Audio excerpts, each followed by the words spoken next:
Chers auditeurs, bienvenue sur votre podcast Le Blédard, ce rendez-vous incontournable qui relie le Tchad, qui relie l'Afrique et pourquoi pas le monde.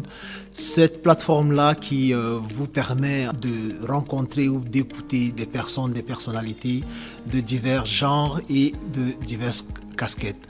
Mesdames et messieurs, aujourd'hui, nous sommes là pour débattre, pour parler et pour émettre des idées. Mais avant cela, comme à l'accoutumée, il faut qu'on se présente. Nous tenons à rappeler que c'est le tout premier numéro au Tchad.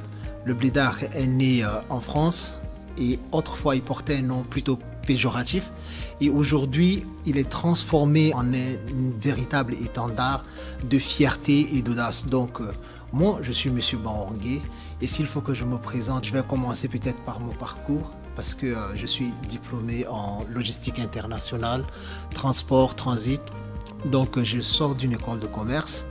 Après mes études, je me suis aussi lancé dans quelque chose qui n'était pas du tout attendu parce que je suis passionné de la communication et du marketing. Donc j'ai fait d'autres formations à côté en communication, en marketing, notamment le digital. Aujourd'hui, j'exerce professionnellement dans une boîte de la place en tant que chargé de communication et marketing. Et je me retrouve autour de cette table-là en tant que présentateur.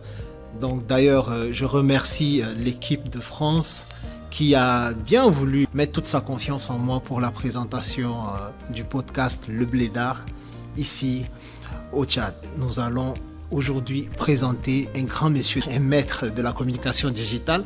Voilà, à tout honneur. Donc moi, j'ai eu à inviter un communicant pour commencer avec le numéro au Tchad. Ce monsieur-là qui a su en tout cas conquérir le cœur des followers et surtout des passionnés de l'art et de la culture. Il est un monsieur qui s'est vraiment ancré dans la réalité du Tchad et qui connaît tout l'environnement tchadien. Il sait se réinventer avec brio et il sait avoir une touche particulière parce qu'il a une plume.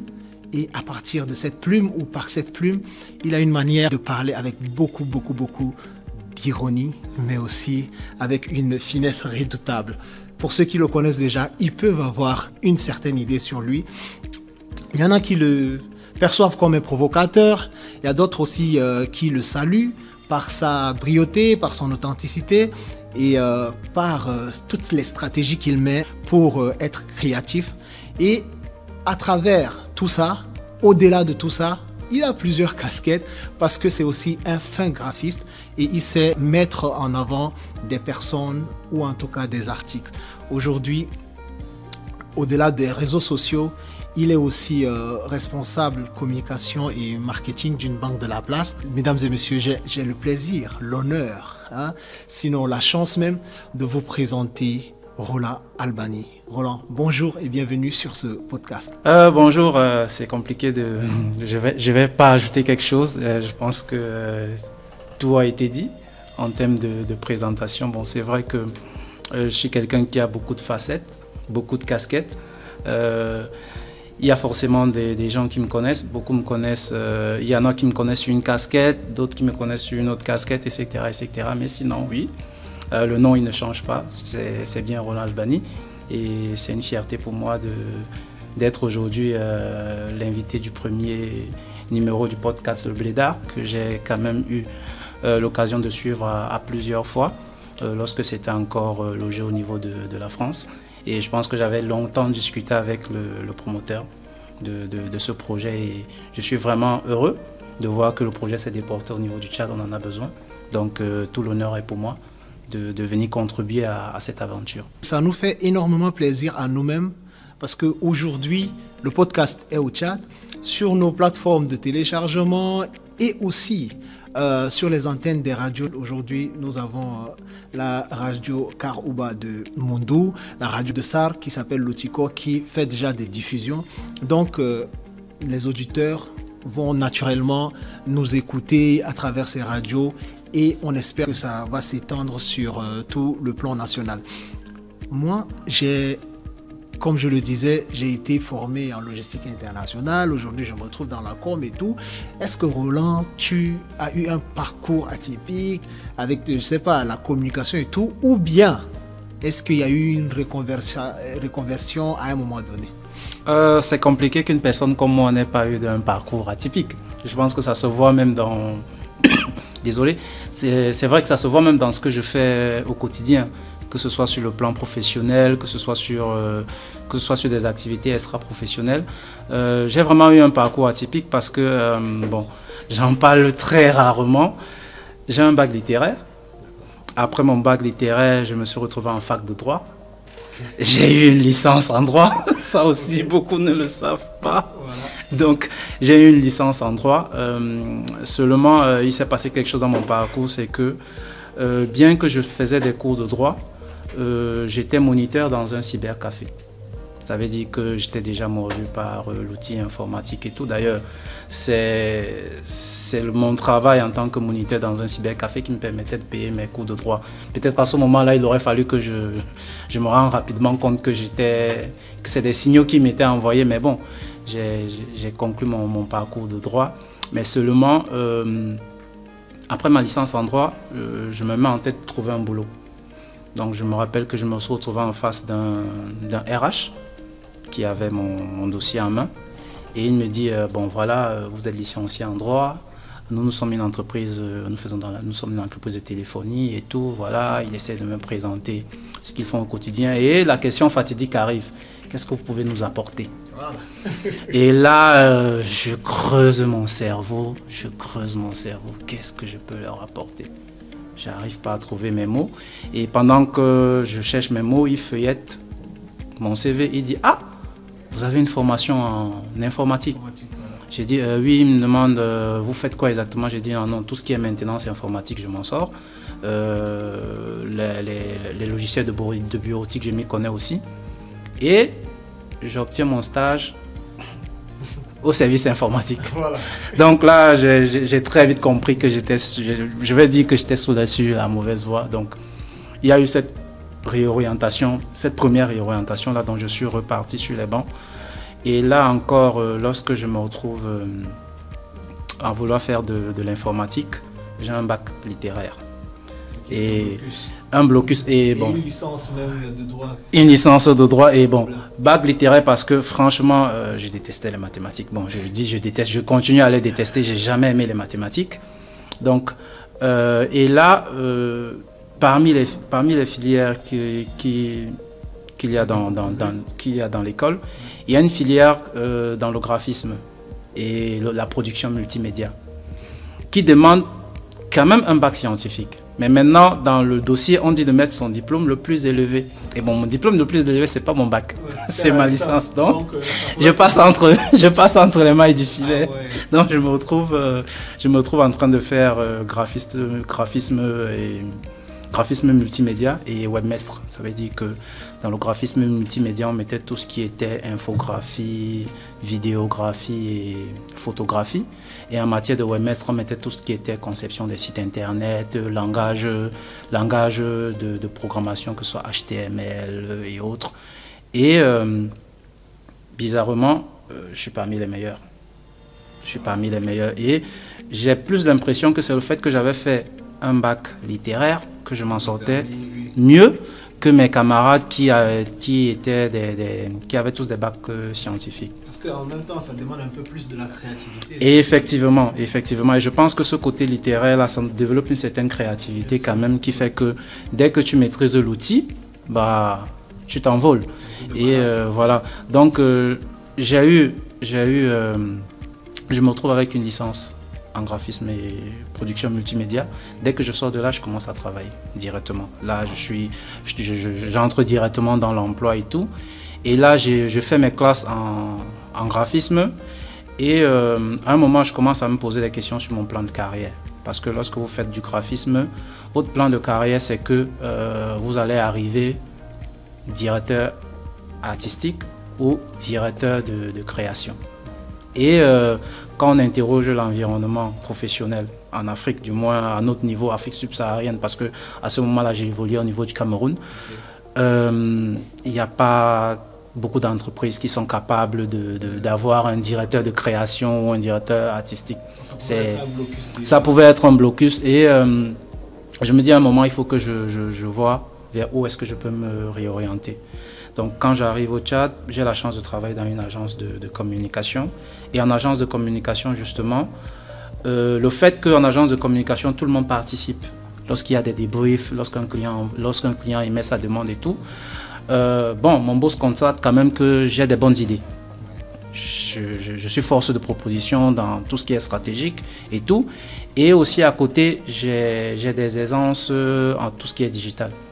Donc, au bout de 2 années dans la boîte comme graphiste, il me dit essaie de t'orienter vers le marketing, la communication, vers la communication digitale plutôt. Donc, il me réoriente, il me confie 2, 3, 4 clients et je m'en sors. C'est bien géré. Donc, du coup, je me dis, bon, pourquoi ne pas continuer sur cette voie-là? Donc, par la suite, je me retrouve à la banque. On est en 2018 comme chargé de communication digitale. Je vais passer 3 ans. Et là, je me retrouve dans une autre banque comme responsable communication et marketing. Donc, le parcours est assez atypique quand même. Ça fait un très beau parcours et félicitations déjà pour ça. Parce que l'objectif même de ce podcast, c'est de passer des messages qui vont inspirer les plus jeunes, inspirer la jeunesse et voilà, donner aussi du courage. Donc je pense que nos auditeurs ou tous ceux qui nous suivent en ligne, c'est sûr que votre parcours va déjà les inspirer ou leur permettre de s'orienter. Vous avez parlé du Cameroun, vous avez dit que vous êtes arrivé au Tchad et tout.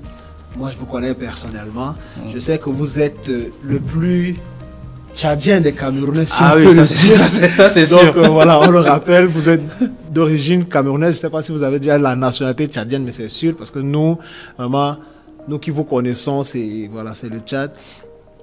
Qu'est-ce qui vous amène au Tchad même exactement? Comment vous êtes arrivé là?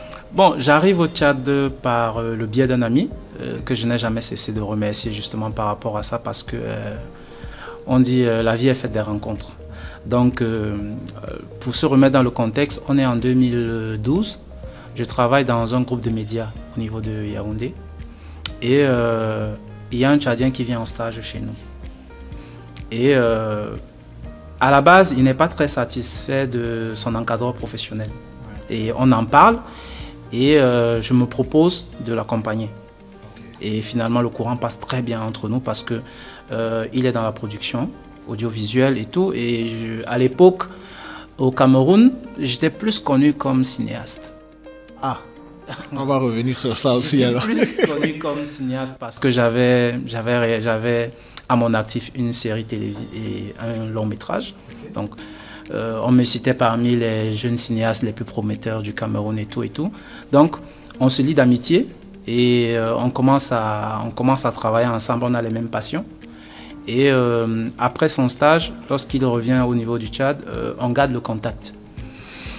Et l'événement majeur aussi qui me décide à cette époque-là, c'est que j'ai un fils qui doit commencer les classes. Et là, je me dis, bon, c'est bien beau, j'ai un boulot à Yaoundé, mais qui ne paye pas des masses. Et je ne veux pas que mon fils passe par l'école publique, parce que j'ai fait l'école publique, je sais ce que c'est. Et je me dis, il faut que je me bouge. Donc j'en parle avec mon pote et il me dit, ah, ça tombe bien, il y a un Tchadien qui est là-bas actuellement et qui a besoin de quelqu'un pour son studio de production. C'est comme ça que ça commence. Ah, c'est comme ça que ça commence. Il nous met en contact, je passe mon entretien à son hôtel. Il me dit, qu'est-ce que tu sais faire? Bon, c'est rare qu'on me pose la question de qu'est-ce que tu sais faire. J'allume mon ordinateur, je lui présente mes travaux et tout. Il est convaincu, je signe mon contrat. Direct. Donc, j'entre au Tchad le 1er juillet 2013 pour travailler dans une agence, dans un studio de production que je peux citer, Jancé Productions, situé aussi ici à Numéry. Donc, c'est comme ça que j'arrive au Tchad. Donc, là, j'arrive là-bas, j'arrive là-bas comme graphiste. Bon, maintenant, mon boss se rend très vite compte que je n'ai pas que le graphisme. Je ne sais pas, il n'y a pas que le graphisme que je sais faire. Il se rend compte que je sais monter, je sais tenir une caméra et tout. Donc, il commence à me donner plus plus de tâches, plus de responsabilités et tout. Donc, c'est justement dans ces sorties-là que je commence à apprendre à connaître le Tchad parce qu'on faisait on faisait beaucoup le terrain. On faisait beaucoup le terrain. Je me rappelle mon premier concert que j'avais couvert, c'était le concert de Dambajoy à l'IFT, à l'ancien centre culturel français. On a fait plusieurs missions dans l'arrière du pays. Je me rappelle d'une mission à Léré, à Mao, lorsqu'il y avait eu la guerre en RCA, les retournés. Ça, c'était avec l'UNICEF, et c'est là aussi que j'ai rencontré une personne qui est aussi devenue très importante pour moi, Haché. Okay. Ouais. Donc, parce qu'on avait travaillé ensemble sur ce projet-là. Donc, voilà comment je me retrouve au Tchad. On est en 2013 et depuis, je suis là. Cinéaste, graphiste, vidéaste.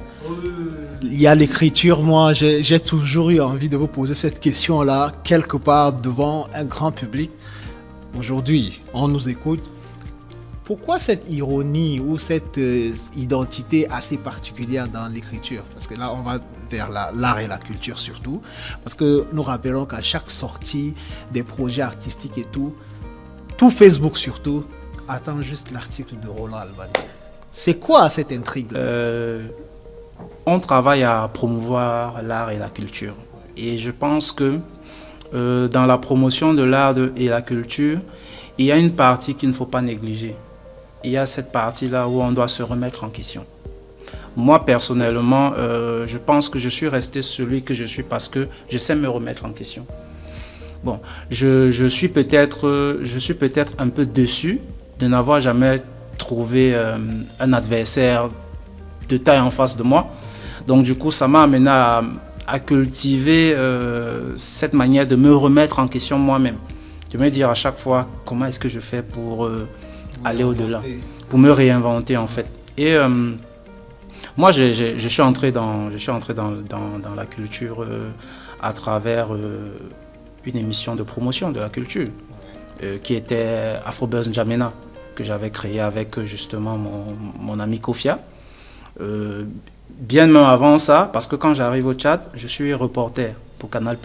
Il y avait une émission qui était diffusée à l'époque à Canal+, qui s'appelle Plus d'Afrique, présentée par Robert de Brazza, qui a eu un format après qui n'était plus le format de départ, parce que dans le format de départ, il y avait des reportages sur des talents, dans l'art et la culture. Ce qui vous amène même vers...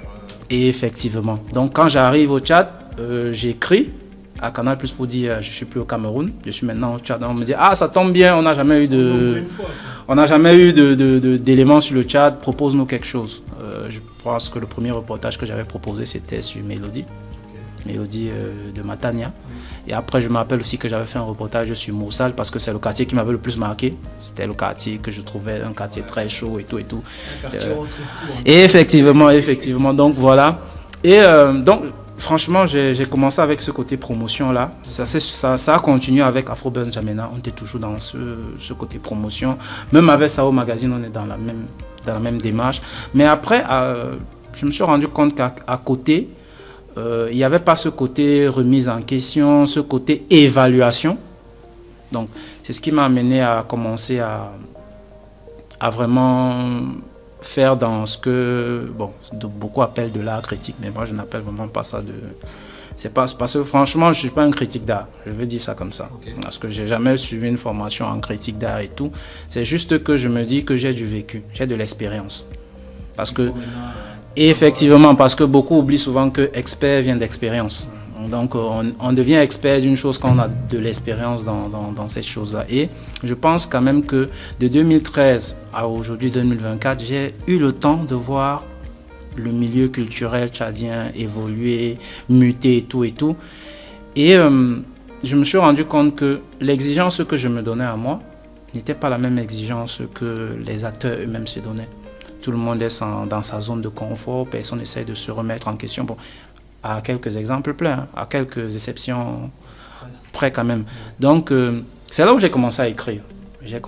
Et lorsque j'ai commencé à écrire, je me suis dit que bon, je vais peut-être critiquer des choses, je vais peut-être mettre l'accent sur certaines choses, mais il faudrait que ce soit dans un cadre autre que le cadre de promotion que j'ai mis en place. Donc c'est comme ça que j'ai commencé à écrire mes chroniques. Mais après vos chroniques, c'est forcément, ça devient une forme de promotion aussi, hein, sans le vouloir peut-être. Effectivement. Et c'est ça que malheureusement, beaucoup n'ont pas compris. Il y en a qui l'ont compris. Hein. Il y en a qui l'ont compris parce que, je vous rassure, si vous sortez une chanson et que tout le monde dit la chanson, elle est super. C'est qu'il y a un problème. Même pas ça en fait. Ça veut dire, dès que vous avez 3, 4, 5 médias qui disent « Oh, la chanson, elle est super, c'est vraiment le hit de l'année », bon, c'est fini. C'est fini. On sait déjà que c'est bon. Quel est l'intérêt? Ouais, justement, je m'en allais vous poser même la question. Aujourd'hui, ok, il y en a qui ont peut-être compris, d'autres non. On a l'impression, quand on lit les commentaires sur vos articles ou en tout cas vos posts, on a l'impression que vous avez beaucoup de gens qui vous soutiennent, qui attendaient, mais aussi beaucoup qui, entre guillemets, vous détestent. Comment vous vivez ça une fois en face de ces personnes? Bon, ce qui est les réseaux, parce que ça parle d'autres choses, mais vraiment effectivement, ce qui est, et c'est pour ça que moi j'arrive justement à vivre en dehors des réseaux sociaux, parce que il y a beaucoup de personnes avec qui on a eu des échanges vraiment très virulents sur les réseaux sociaux, et quand on se retrouve en face, il n'y a rien. Il n'y a rien. Il n'y a rien. Voilà. Et beaucoup de personnes se sont à un moment dit que je me faisais beaucoup d'ennemis, mais ce qui n'est finalement pas le cas, parce que lorsqu'on se rencontre dans la vraie vie, déjà beaucoup se rendent compte que la personne qui écrit sur les réseaux sociaux, il est quand même différent de la personne qui est sur le terrain et tout. Donc pour moi, et je pense qu'aujourd'hui je suis plus encouragé. Les gens comprennent. Les gens comprennent mieux la démarche. Et comme tu le dis si bien, aujourd'hui, on en arrive au niveau où il y a des gens qui m'écrivent pour me dire j'aimerais avoir ton avis sur la chose. J'aimerais que tu donnes ton avis sur la chose. Certains m'écrivent même pour me dire vas-y, dis ce que tu as à dire, il n'y a pas de souci. C'est ce que j'attends. Parce que ils ne sont pas habitués à avoir justement ce côté critique-là, ce côté évaluation, ce côté où on va venir lui dire, bon, tu aurais pu faire ça au lieu de ceci, etc. etc. Et moi, j'ai cet avantage-là aujourd'hui. Je m'y connais en communication, je m'y connais en marketing, je m'y connais en graphisme. Ça veut dire que lorsque j'ai un projet, il est complet. Lorsque j'ai un projet devant moi, le message, je peux l'analyser. Le visuel, je peux l'analyser. La stratégie de communication derrière, je peux l'analyser. Ça veut dire que j'ai quand même une vue 360 degrés sur la chose. Donc, je peux me prononcer. C'est ce qui vous permet d'ailleurs même aujourd'hui de faire si bien marcher Saomac, par exemple. Parce que, effectivement, effectivement, parce que il faut comprendre une chose, c'est que les projets aujourd'hui, lorsque vous avez un projet, déjà, il faut qu'on soit d'accord, les projets en matière de culture, ce n'est pas les projets qui rapportent de plus. Non. C'est vraiment pas les projets qui rapportent. Ici, hein. Voilà. Donc, trouver des personnes motivées qui vont travailler avec vous dans un environnement, comme dit, on était plus dans du bénévolat, et encore que, il y a bénévolat et bénévolat, c'est assez compliqué quand même.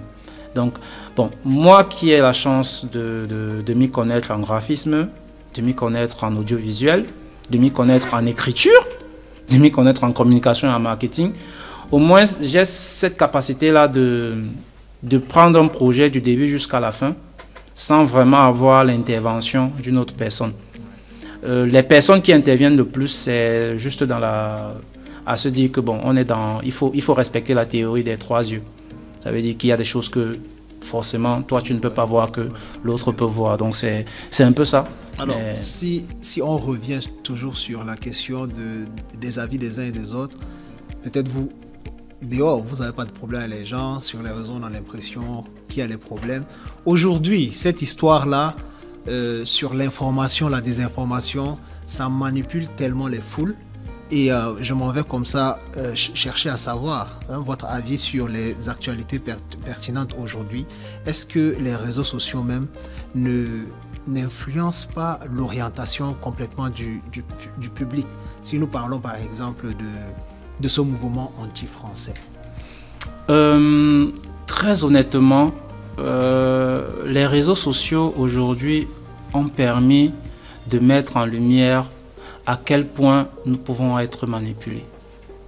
Je pense que et tous ceux qui ont compris cela ont su tirer le meilleur de ces réseaux sociaux-là. Bon, après, la question d'éthique pourrait se poser peut-être, mais dans l'environnement, par exemple, tchadien, les gens, je connais beaucoup de personnes qui ont pu tirer le meilleur de ces réseaux sociaux-là et qui ont pu se positionner à tous les niveaux, que ce soit au niveau politique, que ce soit au niveau économique. Bref, c'est devenu au Tchad un véritable ascenseur pour qui veut arriver quelque part. Et pour moi, cette histoire de sentiment anti-français, je n'ai pas l'impression que c'est quelque chose de vraiment qui existe vraiment déjà dans notre contexte au niveau du Tchad. Je ne pense pas qu'il y a un sentiment anti-français au niveau. Et en plus, il faut toujours prendre la peine de préciser que le sentiment anti-français, même qui existe de manière générale, c'est un sentiment contre la politique française, pas contre les Français eux-mêmes. Donc, et je pense quand même que même si au niveau du Tchad, on n'a pas vraiment eu cette manifestation-là, parce que c'est vrai que dans le reste du Sahel, c'est assez poussé, c'est assez visible. Bon, chez nous, il y a eu juste quelques tempêtes dans des vers d'eau pendant la période préélectorale, parce que, bon, je suppose que c'était un oui, il y a eu des moments là juste pour mieux se positionner. On a vu quelques Tchadiens se pavaner avec des drapeaux russes. Bon, c'était assez léger pour que ce soit vraiment pris en compte. Mais toujours est-il que il faut quand même se rendre compte que, qu'on le veuille ou pas, la politique française, elle évolue aujourd'hui. Nous le voyons clairement parce que nous le voyons clairement parce que oui, vous êtes spécialisé dans l'industrie de l'art, de la culture. Nous voyons aujourd'hui l'intervention peut-être des ambassades qui octroient peut-être des appuis à la mobilité et tout. C'est le cas même de la France. On voit de plus en plus de jeunes, des promoteurs culturels voyager vers la France. L'IFT d'ailleurs, même l'Institut français du Tchad, a son projet là qu'on appelle Africa Création, qui apporte beaucoup de soutien et tout. Est-ce que vous pensez que ce soutien-là de la France ou de l'Institut français est assez suffisant pour le showbiz tchadien? Si on reste showbiz tchadien, si on reste showbiz tchadien, je dirais que pas vraiment. Pas vraiment, parce que il faut juste qu'on regarde les autres pays. Je pense qu'aujourd'hui, en termes de showbiz, si on reste dans le showbiz francophone, ça veut dire qu'on reste dans l'Afrique francophone subsaharienne, aujourd'hui, je pense que le pays qui se présente comme la boussole, la capitale aujourd'hui, c'est la Côte d'Ivoire. Et lorsque vous regardez la Côte d'Ivoire, est-ce que vous avez l'impression de voir une mainmise de l'Institut français ou alors de la France dans les activités culturelles? Je pense que non. Je pense que non. On est dans l'un des rares pays où l'Institut français est au cœur même de l'activité culturelle. Et bon, c'est bizarre que ça n'alerte personne. Vous ne pensez pas que ça permet plutôt aux Tchadiens de s'exporter? On est dans quel type d'exportation? C'est là le souci en fait. Parce que à la base, il faut comprendre que peut-être ça a changé, mais à la base, les instituts français sont là pour faire vivre les arts marginaux. Ça veut dire quoi? Ça veut dire que lorsque vous avez un artiste qui fait une musique que tout le monde ne comprend pas, lorsque vous avez un peintre qui fait des toiles que personne n'arrive à comprendre, lorsque vous avez ce qu'on appelle la danse contemporaine, je suis sûr, effectivement, je suis sûr qu'aujourd'hui, ce que l'Africain ne conçoit pas là, en danse contemporaine, il ne saura même pas de quoi il s'agit. Vous le ramenez à l'IFT, vous lui mettez devant des gens qui dansent en lançant des bouteilles, en tapant les bâtons au sol, il ne va rien comprendre du tout. Et en fait, le rôle premier justement des instituts français, c'était justement de soutenir ces arts-là. Parce que c'est des arts qui sont plus... pas forcément occidentaux. On est plus là dans la recherche créative approfondie en fait. Ça veut dire que vous avez Vous pouvez vous retrouver avec un artiste qui vous dit par exemple que, je prends un exemple très simple, lorsqu'un artiste va vers les pleureuses, comme ça a été le cas avec l'artiste Matibey, ça veut dire qu'on va chercher quelque chose de particulier. Et ce truc-là, c'est pour le présenter à un public aussi de connaisseurs. Vous voyez un peu. Donc, c'est de ça qu'il s'agit. Et donc, en fait, c'est ça, normalement, que soutient. Effectivement. Donc, est-ce que vous pensez que ceux-là, ces arts-là qui sont de plus des arts marginaux, est-ce que c'est vraiment bénéfique pour créer une industrie culturelle? Je dis non, tout simplement. Donc, les Tchadiens ne devraient pas s'appuyer sur... ils n'ont que ça. Donc les Tchadiens ne devraient pas s'appuyer sur... Et pour l'instant, est-ce que ça va changer? Je doute fort parce qu'aujourd'hui, qu'est-ce qui soutient le plus la culture au Tchad? C'est l'Institut français, c'est les ONG. C'est les ONG. Donc, lorsque des ONG soutiennent la culture et plus encore la musique, on se retrouve donc dans ce que j'appelle depuis longtemps le showbiz humanitaire. Ça veut dire que on est plus... vous vous retrouvez avec plus de production, de musique, de dénonciation, de musique qui porte sur des sujets particuliers, VBG, tous les sujets de VBG, tous les sujets sur l'environnement, la désertification, les sujets sur envoyer la jeune fille à l'école, etc., etc. C'est pas ça. C'est pas ça qui peut créer une industrie. Nous voyons en tout cas les Français intervenir un peu. Nous voyons en tout cas les Français intervenir un peu dans un peu beaucoup de choses. Aujourd'hui, nous vivons les inondations. Ça, ce sont peut-être des catastrophes naturelles. Est-ce que vous pensez que l'appui des institutions internationales comme l'Agence française pour le développement est adéquat? Et est-ce qu'il y aurait plutôt... Bon, déjà que c'est des appuis spontanés. C'est des appuis qui ne sont à la limite même pas obligatoires. Je vais dire ça comme ça parce qu'il revient d'abord au pays d'avoir des politiques efficaces pour faire face à ce type de catastrophe. Et en plus, soyons sérieux, la science aujourd'hui permet quand même de prévenir ces choses-là. À un moment, on sait que ça va arriver. Donc, quelles sont nos politiques? Parce que c'est là où on devrait d'abord s'interroger. Quelles sont nos propres politiques que nous mettons en place pour faire face à ce type, pour prévenir? Et même quand ça arrive, quelles sont nos politiques pour réagir? Donc, quand l'Agence française de développement intervient, elle intervient en appui. Elle ne devrait pas être l'acteur, c'est pas elle qui vient, non, elle vient en appui. C'est pas elle qui vient résoudre. Et j'ai toujours l'habitude de dire que c'est ce qui vient après. Ça doit pas venir avant en fait. Avant, qu'est-ce que nous faisons d'abord à notre niveau?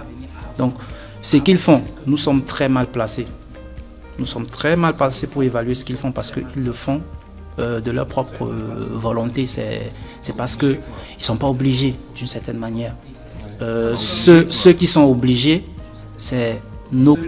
J'espère en tout cas qu'ils écoutent. C'est ce que je voulais dire. J'espère qu'ils écoutent. J'espère qu'ils comprennent nos préoccupations. Et que, voilà, peut-être à une autre saison, qu'on ne va pas encore arriver dans ce type de situation. On va laisser un peu peut-être tout ce qui est politique. On va revenir sur ce qui nous permet de vous connaître beaucoup plus. Une petite question, est-ce que Sao Magazine va bien? Si je réponds oui, ce serait un mensonge. Ce serait un mensonge. Sao Magazine, j'ai souvent du mal de parler de Sao Magazine parce que c'est souvent compliqué pour moi de parler de quelque chose dans laquelle je suis moi-même concerné en tout cas. Mais ce que je veux dire, c'est que Sao Magazine aujourd'hui, comme la plupart des médias, continue de se chercher. Et c'est, à la limite, c'est tragique de le dire parce que Sao Magazine existe depuis 2017. Ouais.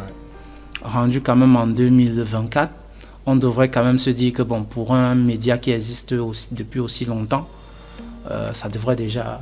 Mais c'est donc quoi le problème? Les compétences sont là. Bon, peut-être vous avez parlé tout à l'heure des problèmes liés à tout ce qui est culturel, artistique. c'est difficile, c'est presque comme du bénévolat. Est-ce que c'est ça? Est-ce qu'il y a un désintéressement? Quel est vraiment le problème? Le problème, moi j'ai envie de dire que le problème de Sao Magazine déjà, c'est d'abord que Sao Magazine ne traite que de la culture. Ouais. Et très honnêtement, la culture, c'est pas le sujet le plus vendable au niveau des médias, au niveau du Tchad. Et de deux, on a une approche culturelle, je reviens encore dessus, humanitaire. Je veux dire quoi? Sao Magazine, le plus gros problème de Sao Magazine aujourd'hui, c'est que c'est une entreprise. Parce que rassurons-nous, si Sao Magazine était une association, ça pouvait, oui. C'est qu'aujourd'hui, c'est que nous sommes en train de réaliser ce podcast dans le studio, sûrement de Sao Magazine. Parce que le fait que Sao Magazine soit une entreprise, ça nous cause plus de tort. Vous pensez à une reconversion? Non, ça ne va pas arriver. Ça ne va pas. Si ça devait arriver, ce serait arrivé depuis très longtemps. Quelles sont les raisons? Parce que justement, dans notre conviction, on veut justement avoir une industrie culturelle où on crée de la richesse. En fait, c'est ça. Oui. Parce que tant qu'on reste dans la logique de l'assistanat, dans la logique de la subvention, on ne crée rien de durable, on ne crée rien de viable. Tout simplement parce que ça ne vous rend pas performant. Ah non, pas du tout, parce que créer une association culturelle, toujours attendre quand vous avez une association culturelle, qu'est-ce que vous faites derrière? C'est que soit vous allez créer un festival, soit vous allez créer des résidences de création, des projets de recherche et tout. Vous aurez accès au financement. Ouais. Les financements vont venir. Et après, lorsque les financements sont là, on ne vous demande pas de rentabiliser ces financements-là. On vous demande plus de les justifier. Ouais. Ça veut dire que réunissez des acteurs, payez leur per diem. Plus de sorties, quoi. Plus de sorties, organisez l'événement, que ce soit su, que ce soit diffusé, ayez des bonnes photos et des bonnes vidéos, rédigez un rapport. Goodbye. C'est fini. Et on recommence. Alors, est-ce que vous pensez qu'il y a quand même... à nos jours, là, des opportunités pour la jeunesse en termes de vision d'avenir dans le secteur du digital? Parce que vraiment, nous sommes là, nous savons que voilà, il y a beaucoup de jeunes qui se battent et tout. Problème de réseau, problème de connexion, problème d'électricité et tout. Mais bon, est-ce qu'il y a quand même des perspectives d'avenir sur la question, en tout cas culturelle, digitalement parlant? Je pense que c'est là où aujourd'hui tout se joue. Ouais. Parce que si on a quand même cette émulation aujourd'hui dans le milieu culturel, on ne doit cela qu'au digital, tout simplement. Si on n'avait pas eu quand même cette démocratisation du coût de l'Internet et son accessibilité d'une certaine façon, je pense qu'on n'en serait pas là aujourd'hui en matière culturelle. Il y a de l'espoir. Il y a de l'espoir. Il y a de l'espoir. Il y a de l'espoir pour nous. Malheureusement, lorsqu'on essaye de regarder aux alentours, on peut se décourager. On peut se décourager parce que le gap infrastructurel est énorme. Ouais. Le gap éducationnel, il est énorme. Le gap technologique même, il reste toujours énorme, tout simplement. Donc, il y a de l'espoir. Ça demande juste qu'on travaille plus. Ouais. Malheureusement, je fais pas beaucoup confiance à la génération Z pour travailler. Parce que la génération qui est née avec les réseaux sociaux, je pense qu'ils ont perdu ce côté aller chercher. En tout cas, créatif, là. Non, créatif, c'est là. Maintenant, où c'est orienté, c'est ça qui me pose problème. Parce que aujourd'hui, poser une assiette de nourriture devant soi et faire n'importe quoi autour de l'assiette de nourriture, se placer devant une caméra et changer des habits à 2 mouvements de pied, faire des blagues à la limite même qui sont souvent très misogynes, parce que la majorité des comédies que vous allez voir, c'est toujours on exploite les formes d'une fille, ou il faut qu'on s'arrange à avoir un nain dans son équipe et tout. Donc pour moi, on est en train de très mal orienter la créativité. Donc, on est en train d'aboutir. On est plus. Très clair. Je ne sais pas si c'est de l'abrutissement, mais je préfère dire que la créativité est très mal orientée. Très, très mal orientée parce que je préfère voir des jeunes qui orientent leur créativité à se dire que je peux mettre en place, je peux devenir un créateur de contenu en commentant des livres, en commentant des œuvres, par exemple, que de voir quelqu'un qui va venir se placer devant une caméra, faire des blagues à Toto, à 2 balles, ou alors commencer des histoires où on mange, on court derrière les plats de nourriture. Non, non, non. Directeur, art critique, artistique, Roland Albani. Le débat, il est très intéressant. J'ai très envie, on continue. Mais bon, nous avons un délai à respecter. Effectivement. Et comme vous êtes un acteur incontournable de l'art et de la culture, j'aimerais quand même savoir si vous avez un artiste préféré. Tchadien? Si oui, quelle est la chanson? Sinon, pourquoi? Avant d'arriver à votre mot de fin. Non, je ne peux pas. Je peux pas aujourd'hui dire que j'ai. Parce que je pense que c'est le sinon qui vous intéresse le plus, mais ça va pas arriver. Non. Parce que très honnêtement, bon, moi, mon artiste préféré, c'est selon les instants. Okay. Mais moment alors? À ce moment, mon artiste préféré, c'est Maxo. Ok. Pourquoi est-ce que j'aime ce gars? C'est parce que je me vois en lui. C'est un multitâche. Ouais. Je suis multitâche. Lorsque je vois les projets de Maxo, ça se voit très bien que il est du début jusqu'à la fin du projet. Ouais. Ça veut dire qu'il entre en studio, il compose, il pose ses voix, il traite lui-même, il fait son clip, il le réalise lui-même, il monte lui-même. Et du coup, quand son projet sort, vraiment... C'est toute son identité. C'est toute son identité, c'est une œuvre d'art. Comme on le dit, on voit son âme dedans. On voit son âme à l'intérieur. Et c'est pour ça... Bon, très honnêtement, je ne vais pas demander à tout le monde d'être polyvalent parce que déjà, tout le monde n'a pas cette capacité. Et je suis très bien placé pour savoir à quel point ça peut être...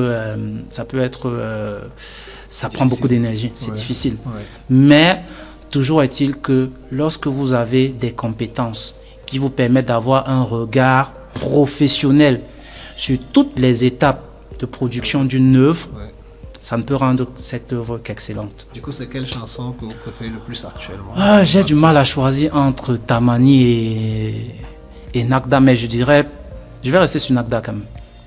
Chers auditeurs, chers internautes, vous allez aussi donner votre avis.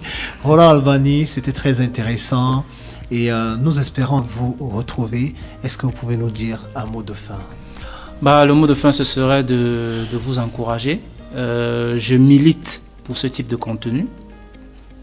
Je milite pour une utilisation saine, responsable et optimale des réseaux sociaux. Moi, c'est ce vers quoi je milite. Je vais peut-être vous surprendre, mais il y a très peu de personnes que je suis sur les réseaux sociaux. Très peu de personnes. Je veux dire, en dehors de ceux qui sont mes amis et tout, mais il y a très peu de personnes que je suis sur les réseaux sociaux. Et les personnes que je suis le plus sur les réseaux sociaux, c'est ceux qui font quelque chose que je suppose être potable. Ok.